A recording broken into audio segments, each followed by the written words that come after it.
sands through the hourglass, so are the days of our lives.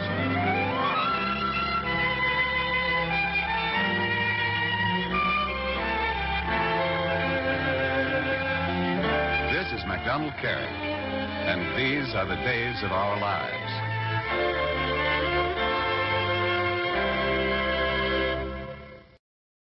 Did you know the devil is directly responsible for 9 deaths in the whole Bible?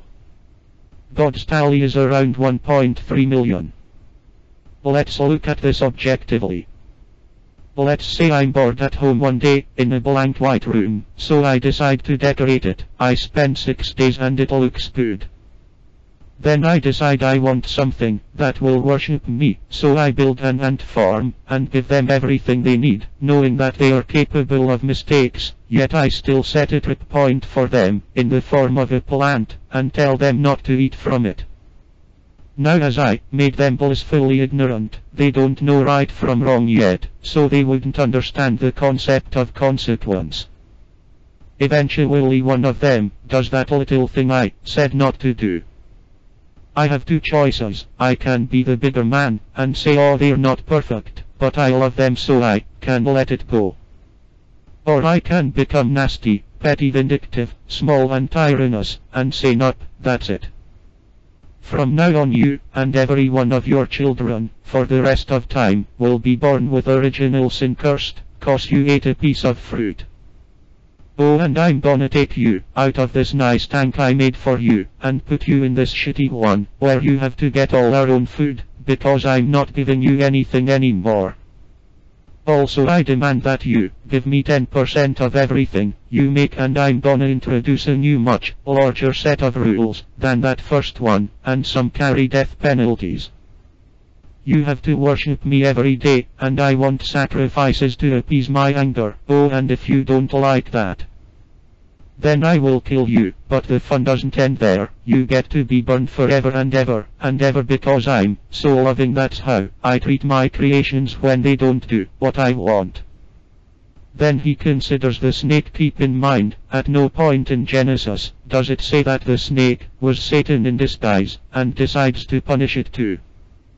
The punishment he lands on for the snake who caused humanity to lose their innocence for eternity, remember, is you shall crawl on your belly all your days. That isn't really a punishment for a snake. That's God. Whenever God does something unwarranted or hateful, violent, murderous, or acts like a child without his lollipop, and decides to be downright evil, the best argument Christians can muster is, read it in context. What context? Love. If cursing an entire race for the mistake of the first 2, causing a genocidal flood, demanding gay people be killed, sending plagues, causing bears to rip apart children, for teasing a bald man, etc., are acts of love, then I don't know what love is, and I never did. What about Job? God allowed horrible things to happen to a good person and ruin his life just to prove a point to the devil. Mark 11. 1-2-2-5-12. The next day, as they were leaving Bethany, Jesus was hungry. 13. Seeing in the distance a fig tree in leaf, he went to find out if it had any fruit. When he reached it, he found nothing but leaves, because it was not the season for figs. 14. Then he said to the tree, may no one ever eat fruit from you again. And his disciples heard him say it. Really? He finds a tree, knowing it isn't in season, and curses it when he doesn't get fruit. I could go on. All religions on earth, except for one, I don't know if you know which one I'm referring to, that exist today, preach that human nature, greed, pride, revenge, lust, etc.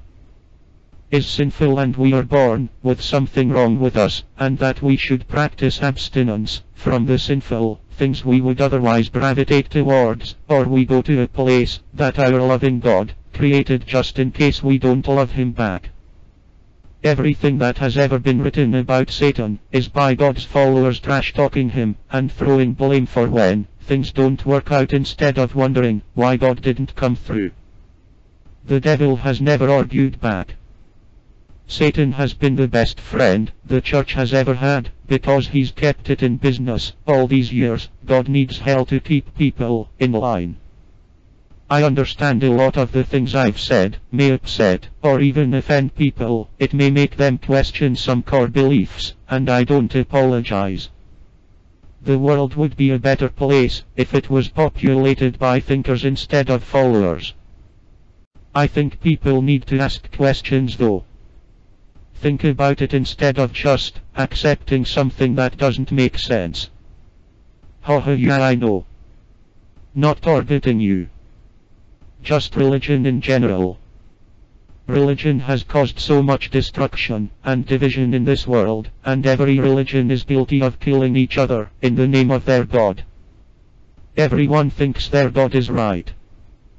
You just need to think more. Think. Don't follow.